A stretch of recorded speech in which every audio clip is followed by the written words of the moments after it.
Damos inicio a la edición de esta semana de su programa Síntesis. Y en el día de hoy contamos con la presencia de nuestro amigo, señor Rafael Pepe Abreu, don Pepe Abreu, quien es presidente del Consejo Nacional de la Unidad Sindical. Gracias por estar con nosotros de nuevo, don Pepe. Bueno, encantado de estar en Síntesis. Sabe que son programas históricos, ¿verdad? Y que siempre están presentes en todas las circunstancias importantes de República Dominicana. Eso es así. Bien, don Pepe, vamos a refrescar un poquito a los dominicanos sobre el rol que ustedes representan a través del Consejo de la Unidad Sindical. Y yo no creo que solo del Consejo, sino hay básicamente tres o cuatro unidades que se encargan de toda la vida de estar al tanto y pendiente de la situación de los empleados formales de la República Dominicana y de cómo mejorar su calidad de vida, sus condiciones y sus derechos. Yo creo que eso es importante aclararlo, y en este momento de tantos cambios, de reformas yo diría que el gobierno presenta una cantidad de modificaciones que pueden impactar positiva o negativamente en alguna de las condiciones que usted representa. Primero, vámonos a antes de la reforma. Lo más importante que ustedes siempre manejan, el salario. ¿Cuál es la situación de los niveles de salario? Sabemos que hay muchos tipos de salario de los empleados formales. Ustedes no representan los empleados gubernamentales, no representan la gente que no tiene empleo, ustedes representan a los empleados formales. Y esos empleados formales quieren saber cómo es que se negocia el salario y cómo estamos hoy. No toca este año, tocó cuándo fueron los últimos aumentos y en qué han impactado, qué ustedes han logrado hasta el momento, por lo menos en los últimos tiempos de esta administración. Bueno, hay que decir, Michel, que nosotros hicimos una revisión desde el punto de vista tarifario de 17 tarifas de salario mínimo que existen en el país. Y en bien hay que decir que la hicimos en tiempos récord. Muchas de ellas inclusive se adelantaron para lograr incluirla en el conglomerado de aumento, por ejemplo, a las diferentes tarifas de salario mínimo. ¿Cuándo ocurrió esto? Eso hay que entender que eso fue entre 2021 a 2023. En ese lapso de tiempo, 2 años, hicimos aceleradamente toda esa reforma. Una reforma que tuvo una característica importante, y es que se hizo tripartitamente, en un escenario tripartita, con la mediación del ministro de Trabajo, Luis Miguel Decán, y muchas veces con la intervención hasta del presidente, que en alguna de las sesiones del Comité Nacional de Salario, aunque no llegó directamente al escenario del comité, sí estuvo reunido con la parte en el propio Ministerio de Trabajo. Esos son temas que uno no lo plantea públicamente, ni mucho menos, le estamos diciendo aquí en Síntesis, pero que contribuyeron entonces a que muchos de esos temas que estaban en un momento determinado, había alguna dificultad, pues aceleraran, caminaran y se concretizaran. Entonces, hoy podemos decir, Michel, que toda la tarifa de salario mínimo, esas 17 tarifas, pudieron en un tiempo, diríamos así, récord, revisarse. ¿Está la gente conforme? ¿Es una solución definitiva a su problema? No lo es, porque recordemos que el mínimo es eso, como su nombre lo dice, el piso mínimo, para que a nadie se le ocurra pagar menos de ahí. Los empresarios, hay que decirlo, que casi en mayoría en las empresas estructuradas pagan más de lo mínimo que se establecen, de mínimo base, ¿verdad? Pero el mínimo es una referencia importante, porque hay empresarios, hay empresas que los ajustes a sus trabajadores, al conjunto, no solo a los que están en el mínimo, siempre parten de que haya un acuerdo primero en el Comité Nacional de Salarios y luego se produce el despegue de los salarios continuos a los mínimos. Bien, esas proporciones que se lograron, yo veo que fueron atípicas, porque siempre como que se acostumbraba a pedir un 30 para contar un 20. Y yo veo que cuando se calcularon las proporciones, el promedio fue alrededor de un 15, un 18%. Eso fue así, fue un aumento considerable. Fue exactamente Porque así. la inflación estaba muy alta el año 2023, pero se compensó. Se compensó. O sea, en ese momento hubo una compensación. Hay que decir que incluso se colocaron aumentos que estaban por encima de los niveles de inflación dictados por el Banco Central, ¿verdad?, a través del informe que hacen de precios. O sea, que estaban por encima los aumentos de el índice de precios al consumidor en un momento determinado. Claro, hay que entender esto, los precios evolucionan continuamente, la evolución natural de los precios en un sistema como el nuestro se da constantemente. No hay aquí un tema antiguo como aquello del control de precios en aquellos tiempos, ¿verdad? Eso no existe hoy y por eso hay esa evolución constante. Y mucha gente dice, caramba, pero es verdad, el aumento de 18, de 15 nos situó bien, pero ya en el año siguiente ya los precios sobrepasan, ¿verdad?, ese aumento que se logró. Es cierto, ¿verdad?, que mucha gente se lastima en sus ingresos como consecuencia de esa evolución de los precios, pero es algo propio de la dinámica de la economía y cómo se maneja actualmente. No hay un sistema de control de precios. Bien, otras modificaciones que hemos visto en el tiempo. Nosotros sabíamos que habían dos reformas obligadas. Estábamos hablando de la Ley de Seguridad Social y estábamos hablando del Código de Trabajo. Y eso veníamos conversando en esto. Recientemente todo ese proceso se ha ido combinando con el proceso de reforma.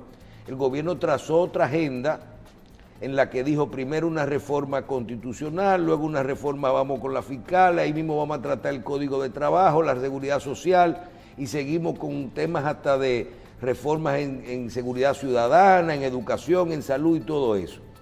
Pero hablemos de esas dos condiciones, eran el Código de Trabajo y la Ley de Seguridad Social.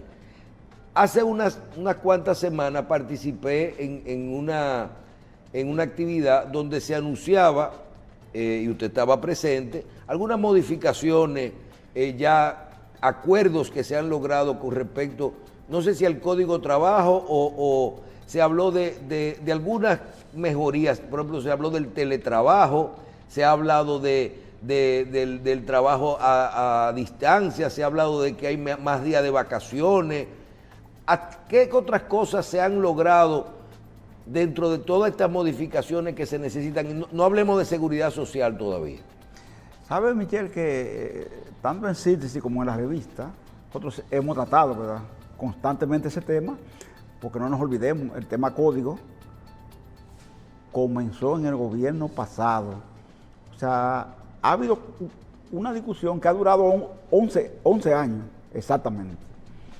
Y como dice, ¿verdad?, en la semanal del lunes 26 de agosto, donde estaba presente, ¿verdad?, o estábamos presentes, ahí el presidente dio a conocer los acuerdos a que pudimos llegar. Eso es lo que nosotros llamamos la reforma posible. Hay dos aspectos importantes de esa reforma. ¿Sabe, Michel, que una de las cosas que más se quejaba, por ejemplo, el sector empresarial, era del tema procedimental del código vigente actualmente? Los embargos temerarios, los plazos acortados y el costo muchas veces que eso implica, porque se judicializan prácticamente todos los conflictos. ¿Eso se acordó? La parte nos pusimos de acuerdo. En el procedimiento. En el procedimiento, Michel, de crear un juez aparte, que es el juez de la conciliación. Es un juez que no va a estar que para intervenir en el fondo de los temas, no. Es que, bueno, Pepe y Pedro tienen un diferente. ¿Y ese juez va a ser a nivel del Ministerio de Trabajo? Ese juez estará en una sala de corte, ¿verdad?, en tribunales, pero él no interviene en la parte de fondo. Él llama a las partes. ¿Cuál es el diferendo? Él busca un acuerdo antes, como un juez de paz, pero en el área de trabajo. En el área de trabajo. Tú te estás diciendo que tú me debes 30,000, pero resulta que no, que el patrón dice que son 20,000. Bueno, vamos a ver cuál es el diferendo. Vamos a buscar un acuerdo, etcétera, etcétera. Ese juez va a tener, por supuesto, un plazo para hacerlo. Y como él no interviene en el fondo, no tiene riesgo. Entonces ocurre que ahora, con ese tribunal, ese juez de la conciliación, vamos a evitar eso, porque además habrá conciliadores profesionales de un lado y de otro, ¿entiendes? Conciliador empresarial, un conciliador del lado del trabajador, y ese juez, con esos conciliadores, ¿qué van a buscar, Michelle? Menos costo para la empresa desde el punto de vista de inversión en abogados, pero también más celeridad para el trabajador, ¿entiendes? Entonces, es una acción importantísima que muchas veces los empresarios nuestros no hablan de eso. Otro aspecto en lo procedimental. ¿Sabe, Michelle, que ahora se establece que si hay una condena, por ejemplo, de 100,000 pesos, usted tiene que depositar el duplo de esa condenación? Se estableció claramente ahora que no es el duplo, que es una fianza, pero del monto de la condenación. ¿A usted lo condenan a 100,000? 100,000. Y puede ser una fianza, no tiene que depositar. Una fianza sin depositar. Pero además, Michelle, ahora se establece 3 días de plazo para la ejecución. Entonces, acordamos en ese acuerdo que hicimos establecer que ahora se va a plantear lo que los abogados llaman la octava franca, que son 8 días laborables. Usted no puede ejecutarle a nadie sin pasar. O sea, si hay un conflicto, de esos dos acuerdos que usted ha explicado, si hay un conflicto entre un patrón y un empleado, entonces ahora, primero, si tienen que ir a un juez, van primero a un juez de conciliación. De conciliación. Y segundo, si hay una condena, ya más adelante, entonces, primero, ya no hay que poner el dinero, el doble del dinero en el banco, sino el monto por el cual fue la condena. La condena. En una fianza. En una fianza, bien. perfecto. Y lo otro es que en vez de depositar esa fianza en 3 días, ahora hay 8 días francos, que son 8 días laborables para poder hacer esto. Sí, porque hacían lo siguiente, como dice 3 días el código, te notificaban un viernes, sábado, domingo, ¿entiendes? El lunes te estaban ejecutando. Eso no veía muchos embargos en un hotel. Ok, entonces esos fueron 2 puntos fundamentales. Y las otras cosas que yo vi en esos acuerdos ahí, por ejemplo, de formas de trabajo y de unas vacaciones, ¿qué ocurrió? Eso lo que ocurrió fue esto. Lo que se planteó fue que ahora, en el tema vacaciones, cuando un trabajador tenga 3 años en un empleo, 3 años, se le va a pagar un día adicional, es decir, a partir de que tiene 3 años. Pero también le da, eso le pone las vacaciones, se lo pone en 3 semanas, ¿verdad? Sí, la pone en 3 semanas de descanso remunerado, ¿verdad? Pero es un día, lo que se plantea, y el tema de los 2 días también de paternidad. Eso es para promover la paternidad. ¿Y es verdad que en el futuro están negociando que aumente la paternidad? Que haya más días de paternidad. ¿Sabes que en el sector público hay 15 días, 3 semanas para el hombre, esa cosa así? Hay ministerios, cosas así que hacen eso. Pero nosotros sabemos que en el sector privado las características son otras, y por eso lo que se promovió fue 2 días más adicionales. Hay 2 ahora, 2 días adicionales. Y don Pepe, y temas que se habían conversado, por ejemplo, de autorizar de regular el teletrabajo o el trabajo a distancia. Yo veo que hay un sistema también ahora que tú trabajas 3 días y el otro, son unos modelos que se estaban haciendo. El mismo problema ese que hay de igualar que los domingos ya no sean horas dobles de extra, sino porque ya todo el mundo trabaja en horario nocturno, en horario de fin de semana. Todo eso se está negociando. Sí, inclusive en el modelo que fue el plan piloto que se hizo con 5 empresas, ¿verdad? Recordemos, ¿verdad? De trabajar 36 horas a la semana. Eso se mantiene, pero se mantiene no en el código, sino como una acción voluntaria. Es decir, la empresa se pone de acuerdo con una parte de su empleado de un departamento, porque hay departamentos que eso no se puede hacer, ¿verdad? Y entonces se llega a ese acuerdo, se registra, pero es una acción voluntaria, no es una determinación del código, porque temas de esa naturaleza no se pueden generalizar, no se pueden imponer, es un acuerdo voluntario, de voluntades entre las partes. ¿Y el código prevé los acuerdos voluntarios? Sí, prevé los acuerdos voluntarios, no se va a poner en este código, ¿verdad? El acuerdo voluntario para ese tipo de acción. En el tema que decía inclusive de los horarios, hay temas con las cargas horarias, porque tú tienes empresas que son de servicio continuo, otras que no son de servicio continuo, uno que se puede utilizar un método de trabajo, pero en otra no. Nunca será, por ejemplo, un horario total para el conjunto de una empresa.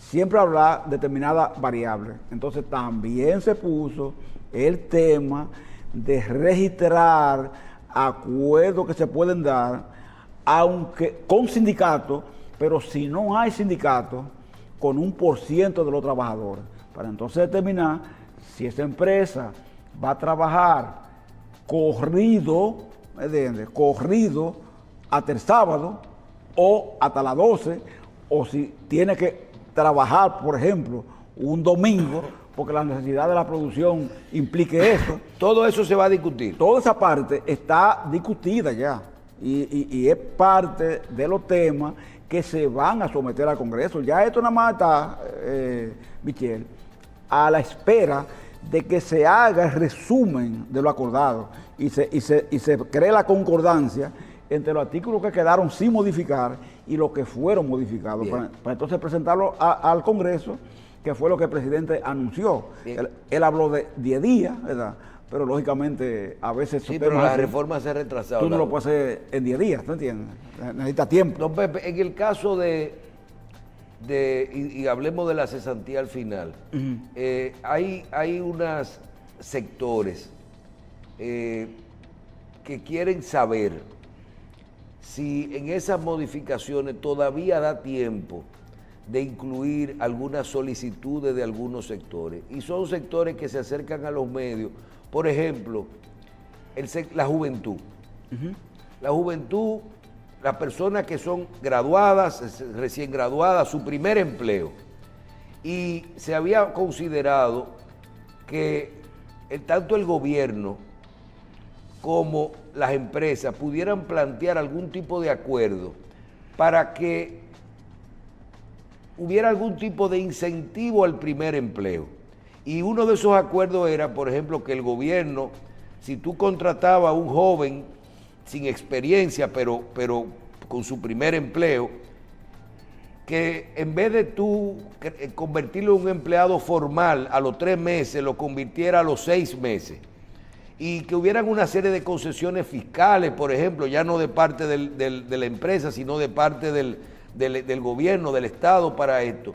Personas que tú dices, yo no voy a contratar una persona de 65, de 70, de 75 años que a veces se puede enfermar o que rinde menos, pero si me dan protección de que sus condiciones sean de mutuo acuerdo, por ejemplo, todavía se ha considerado pensar ese tipo de facilidades de lo que se llama el acuerdo entre las partes, que no tiene que ver con la otra cosa que le voy a preguntar ahora, del acuerdo común entre dos personas. Una cosa importante, Michele, esa pregunta me permite decir esto, que es algo que se ha quedado como en la sombra, muchas veces no se habla de eso. Una de las partes que esta reforma hizo fue rescatar el poder sancionador y mediador del Ministerio de Trabajo, porque en la reforma que se hizo al código actual en el 92, se le quitó mucha autoridad al ministerio para trasladarla al escenario de los tribunales directamente. Entonces, ¿qué pasa? El mecanismo que se llama Ministerio de Trabajo va a tener ahora la facultad de discutir, por ejemplo, ese tipo de contrato de un joven, de una persona de la tercera edad, etcétera, etcétera, que en condiciones no habituales, como las que están consignadas para el trabajador normal, pues pueda requerir una contratación sin que implique riesgo que trascienda a un costo más alto. Esta facultad sancionadora, mediadora, se le ha devuelto en la reforma a la autoridad que se llama, exacto, Ministerio de Trabajo, porque... O sea que si yo me siento, por ejemplo, y esa era la pregunta, un acuerdo entre dos partes, yo me siento con don Pepe Abreu, don Pepe, yo quiero que usted venga a síntesis, y yo a usted, pero yo no quiero tener una carga adicional, yo no sé qué tiempo va a durar este programa, a lo mejor no dure los otros 40 años adicionales, ¿qué tú quieres? Dice, mire, yo no le quiero dar a usted 50,000 pesos mensuales para que venga a 2 programas. No, yo le quiero dar 100,000. Pero yo no quiero tener ningún otro compromiso con usted. Ninguna otra carga laboral. Ninguna otra carga laboral. Lo que usted me va a costar, yo solo ni vacaciones, ni doble sueldo, es un acuerdo que usted y yo vamos a hacer. Yo en vez de darle 50, le voy a dar los 100, todos juntos, pero yo no voy a tener nada acumulado. Y usted puede seguir viniendo aquí, usted va a tener sus otros empleos, sus otros ingresos, usted tiene un acuerdo que hagamos usted y yo. ¿Eso es posible en algún escenario? Eso va a ser posible en el escenario de la reforma nueva, con la devolución de esa capacidad mediadora, inclusive sancionadora. No importa la edad de la persona. No importa la edad. Usted ve ahora, por ejemplo, el tema de los contratos de extranjería. Hay problemas en el país con esto, no se habla mucho. Porque lo cobran fuera y compiten deslealmente con nosotros. ¿Usted entiende? Porque se ve nada más el 80-20 con relación al tema de los braceros, de la construcción, de cosas así. Pero hay otro tipo de mecanismos, ¿verdad? Y de contratos. Viene un chileno y le dice, te vamos a cobrar por allá. Claro. Una gente que le dice a usted, yo soy gerente de tal sitio, pero yo no voy para República Dominicana, yo voy a dirigir desde México. ¿Entiende? Y de allá dirige, ¿verdad que sí? Y la transferencia y esta cosa. ¿Y para qué le interesa a usted que él tenga el teletrabajo? Exactamente. Yo conozco empresas americanas que por falta de leyes y de regulación dominicana no le han dado empleo virtual a empleados, a dominicanos. Exactamente. Porque dicen, no, porque los dominicanos tienen que hacer una factura, allá no hay una ley que protege eso, nosotros no nos interesa la seguridad social, no nos interesa, es un problema de esto. Exactamente. Ni podemos estar pagando en eso, no permiten el acuerdo. Entonces, esto ahora, como se va a plantear el tema este del teletrabajo, va a toda esa cosa, a tumbarla, a toda esa cosa, ordenarla, porque acuérdense bien, fíjate, por ejemplo, esos muchachos que andan por ahí, pedidos ya, qué sé yo qué cosa, unos motores corriendo, como de garitado. No son empleados de nadie. De nadie lo conoce. Pasa un accidente, un tema grave, bueno, ¿y a quién? A Dios que ¿quién te responde? confesar. ¿Entiendes? Bueno, el Estado tiene que responder cuando internen a un muchacho de eso. Entonces, todo ese tipo de cosas, inclusive, van a incorporarse a esta reforma también. Por eso que no se puede hablar solo, como mucha gente habla, del tema que ya conocemos, ¿verdad? Claro. Sino que hay que hablar de los temas que de verdad van en beneficio de las partes, ¿verdad? No solamente de una, de las dos partes. Bien. Don Pepe, en lo que tiene que ver con reforma al Código de Trabajo, antes de que hablemos un poquito de la reforma fiscal y de la reforma a la seguridad social, yo quiero tocar el punto más difícil que se puede hablar en este momento, tanto para el lado de los empleados como de los patrones, que es el tema de la cesantía. En este momento esa es la palabra, la mala palabra de todo este sistema. ¿Qué es la cesantía? Es lo que aquí se llama la liquidación. Se sabe que cuando se creó la seguridad social, en la ley de seguridad social se aclaró que se iban a incluir básicamente 3 seguros. El seguro de salud, la pensión y el seguro de accidentes de trabajo. Y se creó la seguridad social, ya tiene creo que 20 años trabajando. Y estamos mejor en ese sentido, pero ahí decía que a cierto tiempo se iba a revisar la cesantía. ¿Por qué? Porque en cierta forma es una duplicidad con alguna de lo que hay, de las cosas que se veían. Y usted y yo hicimos, yo creo que más de 10 programas y hablábamos de sí, se puede revisar, pero nunca perdiendo derechos adquiridos. Los derechos adquiridos del trabajador son del trabajador. Y en todo este proceso de reforma, inclusive, yo veo que todavía el tema de la cesantía, como que eso no se ha llegado a un acuerdo.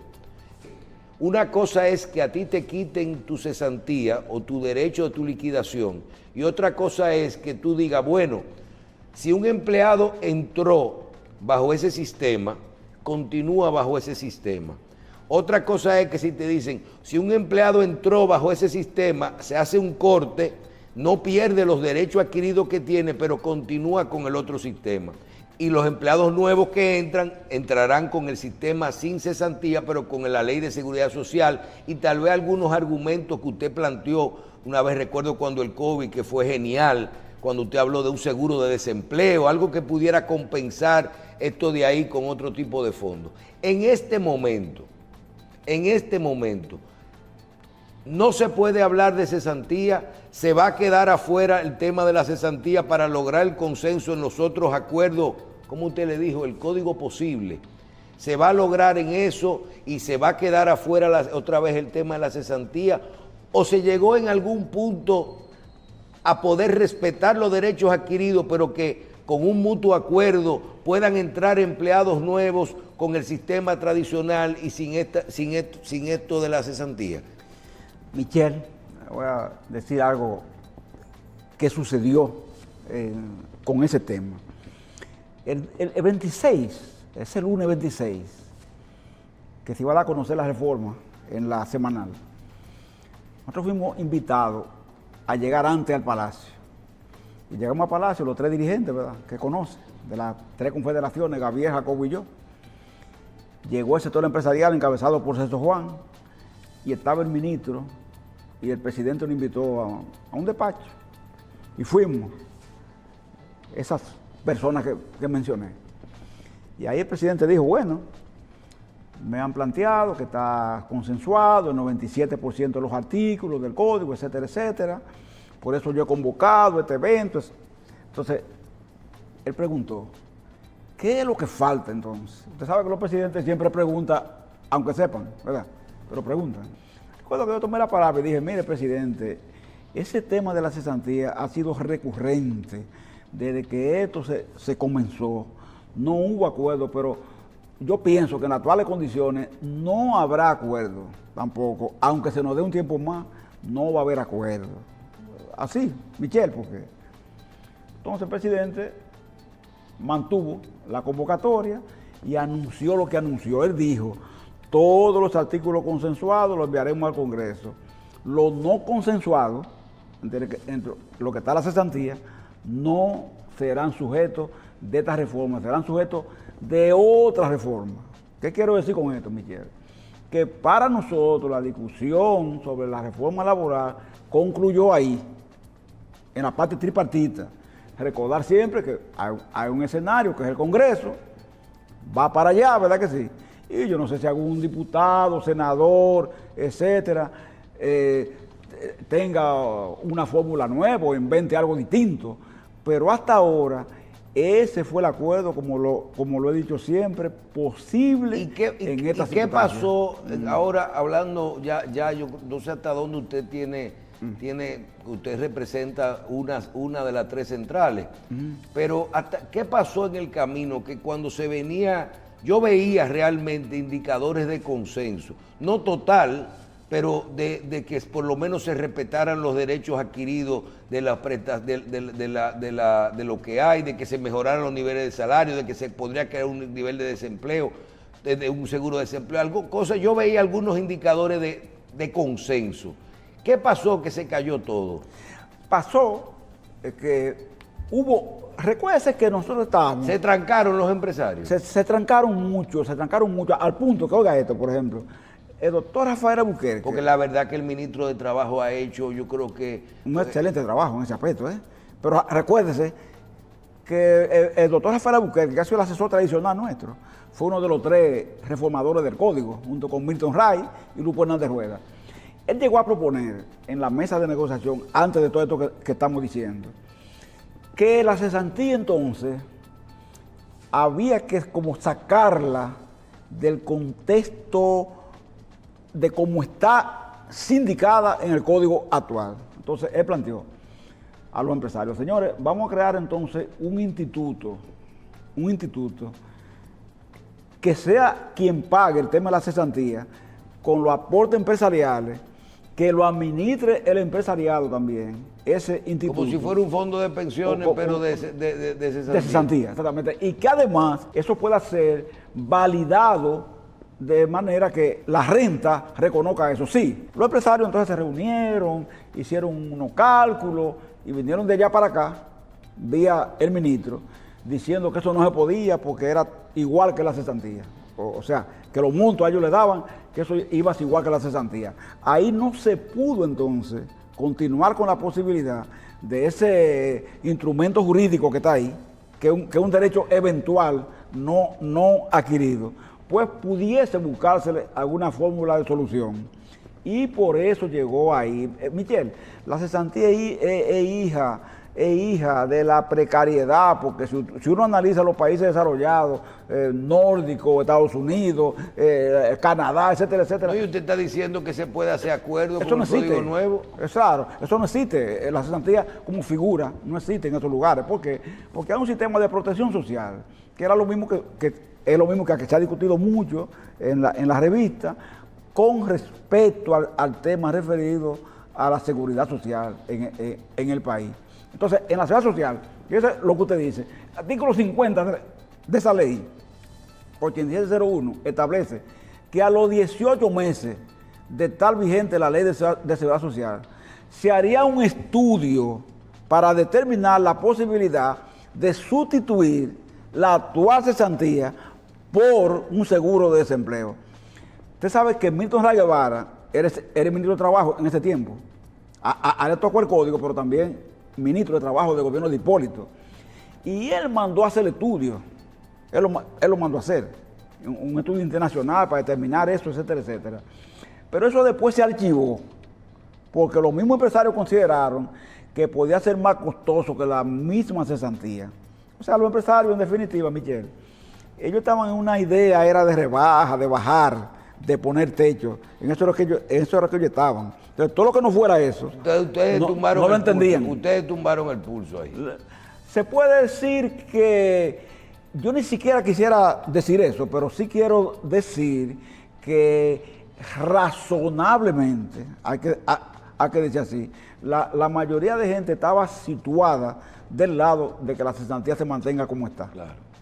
Bien, don Pepe, en las negociaciones de la otra reforma, que es la seguridad social, ¿tiene algún impacto? ¿Ustedes tienen algún nivel de incidencia en esas negociaciones, discusiones? ¿Y qué cosa le gustaría desde los sectores que usted representa que fueran incluidas en esa reforma a la de seguridad social? Bueno, Michelle sabe que esa ley, por ejemplo, en el aspecto salud, como se habló aquí en uno de los programas de ustedes, que estaba Willamo también, sí, en eso, uno dice, señores, ¿por qué que nosotros no podemos tener, Michelle, un buen sistema de atención primaria? ¿Por qué? Eso está ahí. ¿Por qué no podemos tener eso? ¿Qué intereses impiden que eso ocurra? Los intereses de los médicos, de la clínica privada, de la farmacéutica, de quien sea.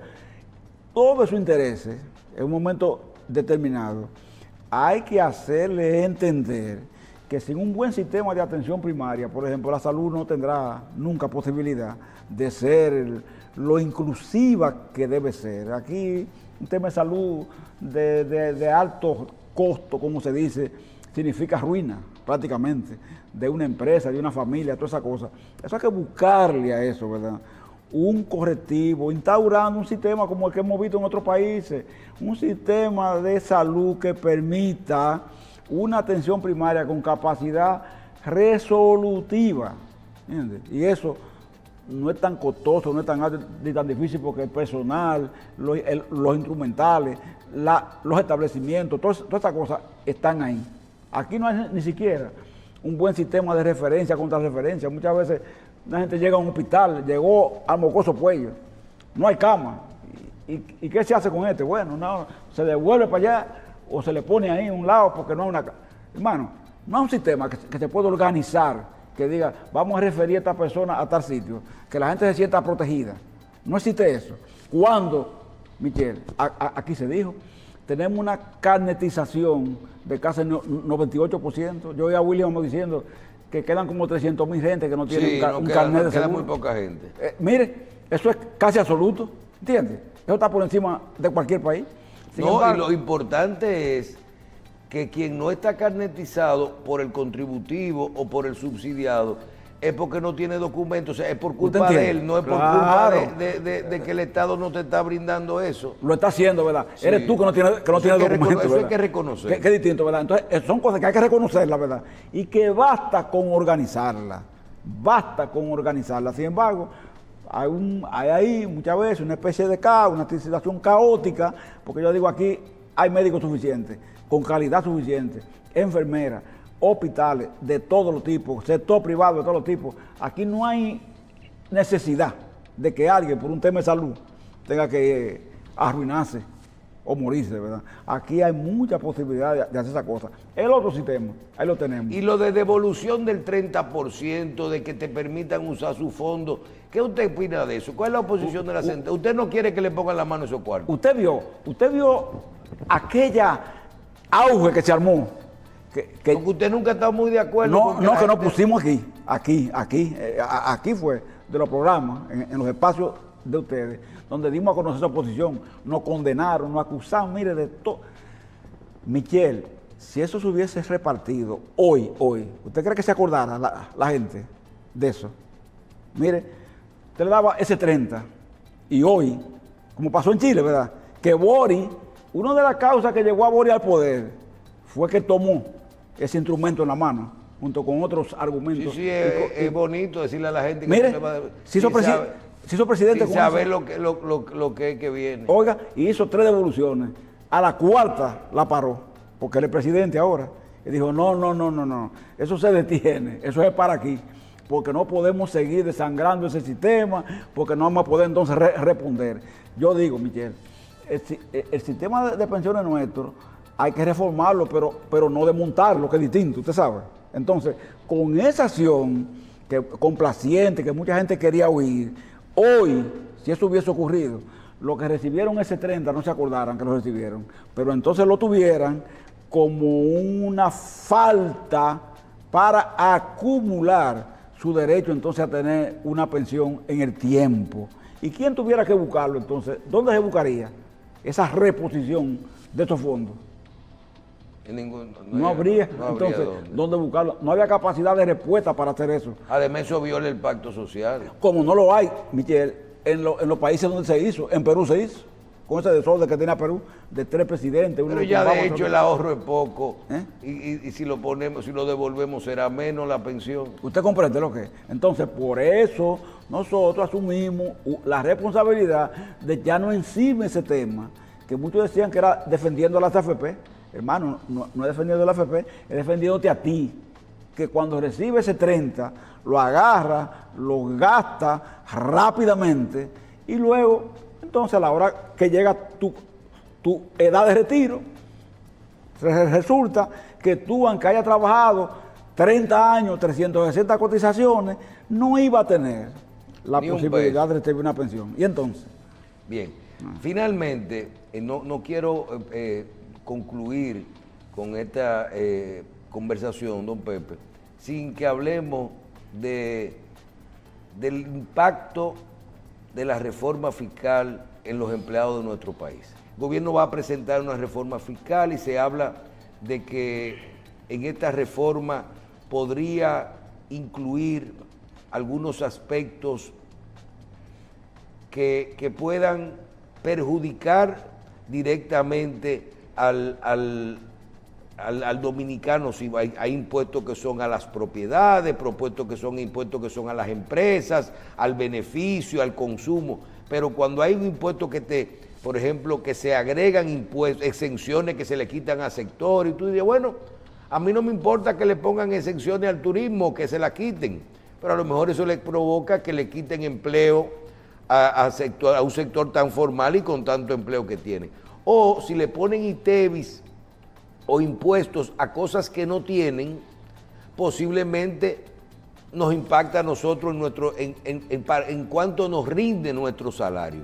Y usted ha sido bastante claro con esto. Posición formal en cuanto a lo que sería, porque es bueno declarar que el gobierno no ha presentado esto, tenemos una especulación, pero hay lo que yo veo es que ustedes, los pocos dominicanos que están hablando de representar o defender en ese consenso, en esa discusión, al grupo que representa, porque a los dominicanos no lo está defendiendo, los sectores se están defendiendo todito, pero a la gente nadie lo está defendiendo. Eso es así. Mire, Michel, uno analiza ese tema y se remonta a lo que pasó, por ejemplo, aquí en el 2002.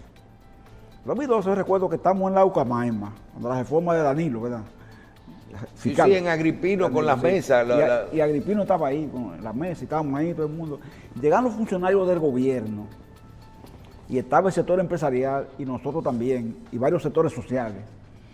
Yo recuerdo que el sector gubernamental, la parte fiscal del sector, dijo ahí lo siguiente, dijo, mire, nosotros consideramos aquí, el gobierno considera que a la zona franca hay que ponerle un impuesto de 10%, oiga esto, Michel, de 10% a las ganancias de las empresas, no al proceso productivo, de las ganancias. El que no tiene ganancia, no se le aplica. Los empresarios estaban ahí estaba Ligia Bonetti, recuerdo yo, encabezando el sector empresarial, porque había también el planteamiento de ponerle impuestos al aceite, al yogur, a la cocoa, al café. Que se pusieron después. Sí, era así. Entonces había una discusión, ¿a quién poner el impuesto? ¿A la zona franca? El diablo. Mire, finalmente, se terminó poniéndole el impuesto a los productos, excepto que estaban ahí, incluido el café, una cuestión como el café. ¿Y qué explicación se dio después que se reclamó? Se dijo, mire, que la zona franca tiene un tema de que como compiten con Centroamérica, etcétera, etcétera, en Centroamérica no tienen impuestos. Entonces se van para otro país. Si se le ponemos, la competencia. Si se le ponemos a lo de nosotros, no están en condiciones de competir y se van a ir, etcétera, etcétera. ¿Cómo es la palabrita? La competitividad. La competitividad. Y mire, por eso, ese tema se dejó ahí y las zonas francas fueron excluidas. Pero pasaron los impuestos al café y se prefirió cargárselo a productos tan delicados como y ahora, ¿ustedes van a discutir eso? Por eso lo digo, porque hay gente inventando un tema que usted tocó, y dicen, lo que tiene que haber es eliminar toda la excepción impuestaria que haya y ponerle impuesto a todo, porque ellos dicen que la evasión se da porque hay excepciones.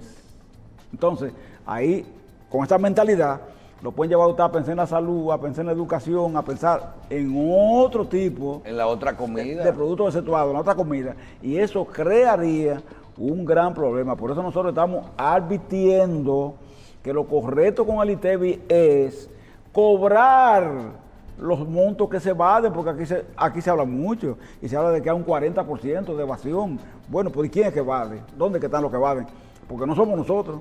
Nosotros no tenemos capacidad evasiva, ni la población tampoco. Entonces, quien tiene esa capacidad evasiva, hay que estudiar, cobrar ahí y no tocar los productos, no tocar ningún producto. Hay que tocar el tema renta también, porque aquí se habla de ese tema, de que se va de alrededor de un 17%. Hoy, por ejemplo, ¿cuánto 27%. Usted discutió de que le subieran la exención a los empleados de 35,000 a 50,000? Usted habló de eso varias veces, ¿verdad? De que había que indexar eso. Indexar eso porque hoy, si fuera así, la mayoría de empleados de todos los niveles prácticamente estuvieran exceptuados de pagar impuestos. Y lo están dentro de esta discusión y de esta reforma, aunque el gobierno no la ha presentado formalmente, entre usted y yo, así como que nadie nos está escuchando, ¿a ustedes lo han convocado para discutir algunos aspectos de la reforma laboral? O ya nos ha dicho que sí, pero en el caso de la reforma fiscal, del impacto con ustedes, ¿ustedes han visto una mesa, un espacio para la discusión o el consenso? Nada, absolutamente nada. Nosotros sí hemos vuelto en la reforma laboral constantemente. Y hubo discusión, ¿verdad? Hay discusión. Sí, hubo una discusión de 9 años, con 2 gobiernos. pero en la fiscal no se ha hecho la primera reunión que nos ¿Y en la toque seguridad ese punto. social ustedes tienen En participación? la seguridad social sí es permanente, cuando se convoque, nosotros de seguro somos convocados permanentemente, todo lo que se habla ahí, por lo general nosotros somos parte del consejo también, y por tanto tenemos acceso, posibilidad de intervenir, ¿verdad? En la fiscal hasta ahora no se ha hecho. Eso se va a mandar según lo que se ha dicho. ¿Y ustedes se van a hacer representar como sector para defender? Sí, porque se va a mandar, según se ha dicho, al Consejo Económico y Social, al CET. Entonces nosotros ahí estamos representados en el CET en este momento. Y desde ahí podemos, por tanto, sugerir, plantear, porque lo que hacía Agripino antes, ahora se está haciendo de otro ángulo, del CET, que preside en este momento a Rafael Toribio. Él es director de INTE. Bien, finalmente, don Pepe, se nos acabó el tiempo. ¿Ustedes como centrales no tienen impacto o de influencia ninguna entre los empleados públicos? Sí, hay... Porque ahora se está hablando de fusiones de ministerios y que van a cerrar algunos. Sí. Ustedes han tirado los números a ver si va a quedar mucha gente sin empleo, dicen que no.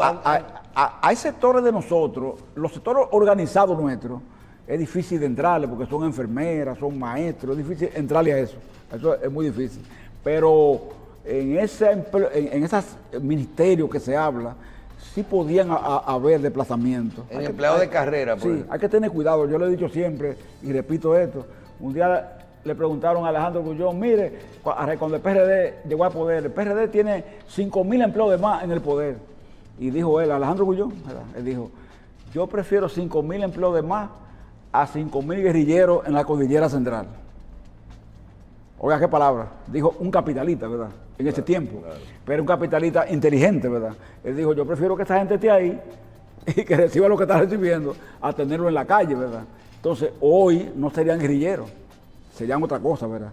Serían delincuentes. Entonces, nosotros llamamos a tener cuidado con esa parte y tomar en cuenta que esas desvinculaciones, liquidaciones, sin brindarle a la gente opciones, son peligrosas. Gente en edad de trabajar, usted sacarla y mandarla a la casa, se constituye un peligro social. Hay gente en condiciones de que lo jubilen, bueno, es otra cosa. Pero lo otro yo prefiero siempre mejor, reciclaje, reintegración, que la gente se le traslade, se le envíe de un sitio a otro. En este país, en el propio Estado, si uno lo analiza, hay áreas en que hace falta gente. La gente para mí nunca sobra. Siempre tiene la posibilidad de ser recolocado, puesto en un sitio, contribuir y ayudar. Aquí hay muchísimas áreas del propio Estado que están desprovistas de personal que necesitan. Entonces nosotros somos partidarios de la empleabilidad, no de vinculación ni sacar gente, nunca. Bien, don Pepe, yo quiero agradecer de nuevo y realmente felicitarlo porque aunque hay muchos temas que no estamos de acuerdo necesariamente, pero hay que reconocer el trabajo que día a día ustedes hacen dentro de la representación de los sectores que ustedes participan. Muchísimas gracias por estar de nuevo con nosotros y por ser tan franco con todo el desarrollo de estos temas. Gracias, don Gracias Pepe. a ustedes, gracias. Bien. Señor Rafael Pepe Abreu, presidente del Consejo Nacional de la Unidad Sindical. Gracias de nuevo por estar con nosotros y a ustedes por su audiencia de esta semana en Síntesis.